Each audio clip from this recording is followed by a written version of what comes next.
I went to assuming. Isn't that strange? Okay, we're gonna go through my book collection. So I have collected many books over the years, as you can imagine. And there is an intersection between learning and academics and how-to, the procedural knowledge, right? So this is a book I got in college when I was in the class, The Science of Organic Vegetable Farming. So this is a great book to learn about your soils, like what is in them and how do those materials get there. And so something like this is great to read in the winter, okay? A book like this you can buy at Home Depot, and this kind of gives you a lot of great ideas, and this is sort of like the how-to, right? Okay, so you go through, you get plant ideas, but a book like this is not necessarily specific to your ecosystem, okay? People don't make gardens like this in Colorado for a reason, because it requires too much water. But you can get a lot of ideas and you can learn a lot of how-to knowledge, okay? So that's just a book from Home Depot. Likewise, okay, although we're trying to reduce our lawn area, there's a lot we could learn about our lawn. I still have a little bit of grass.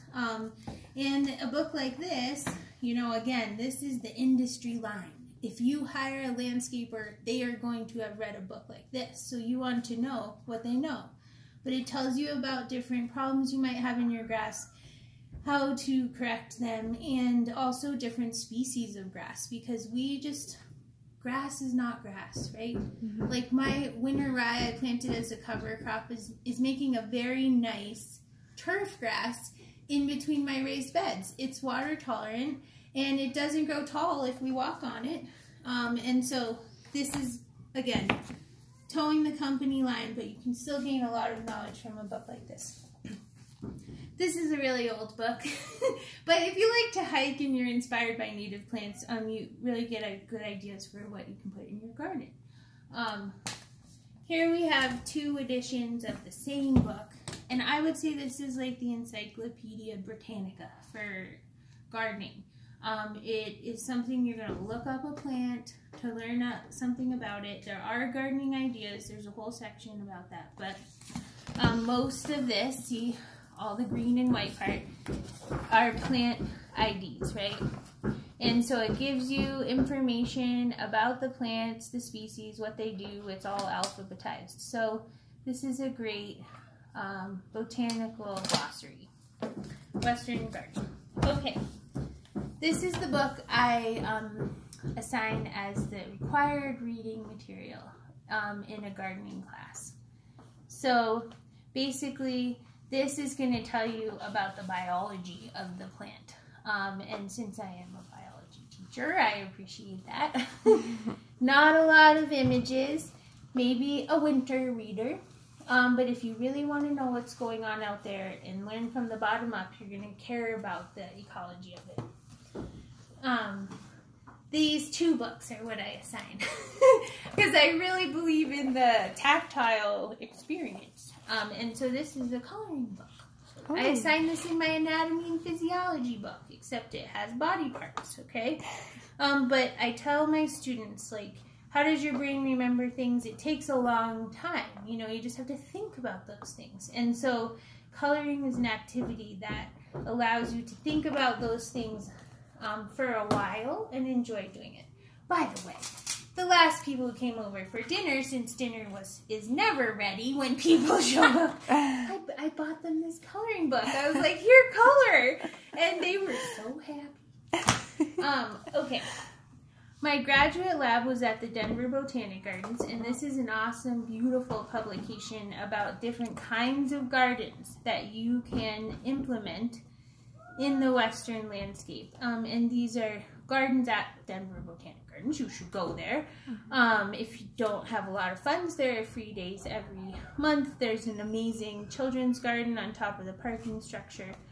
But essentially, it gives you an idea about this thing called xeriscaping, and also how to incorporate native plants and how to get some really unique gardens. Here's a good how-to: seed sowing and saving. suppose you could color this one too. I never thought of that before. But essentially, you're going to learn about the seeds that you might start. Flowers are important seeds to start. They take so long. So if you're going to start them, you need to start them like in January in your house. Or plant them in the fall in the garden. It's really much easier that way. We garden and we do a lot of composting, and so soil moves around gardens, and then when new things pop up, they're always perennial flowers that we want, and we just transplant them into our landscaping or put them in pots and give them out to other people. So once you get seeds going in your garden, a lot of them will self-seed, like the asparagus, but cosmos will self-seed. But getting it going in the first time, pansy will self-seed. These are bad choices. Never tried to grow tobacco. But if you want to start seeds, especially flower seeds, you've got to do that inside. Now, if you want to ramp that up to the textbook version, here is plant propagation, right? And so here you get the very same thing, except this is with full photographs, how do you do this? But there's obviously enough information for you to learn the theory of botany and horticulture at the same time. Finally, this is a great book if you are trying to encourage, my husband's cooking notebook magazine, if you're trying to encourage a pollinator landscape. So in my garden, all around the inner spaces, it's like a prairie. And it has flowers, and we keep bees, and this keeps them in our yard where there's no pesticides. They do, of course, range around, but this is tried and true. The more we've used this kind of book, the more we have succeeded in getting honey from our bees. Living in downtown Colorado Springs, where there are a lot of chemical exposures. The back of this book also has botanical information, all grasses, right? Or prairie flowers. So this is another great botanical glossary. So that's my book collection. I recommend any of these titles, and if you're in town, I'd be happy to share them with you.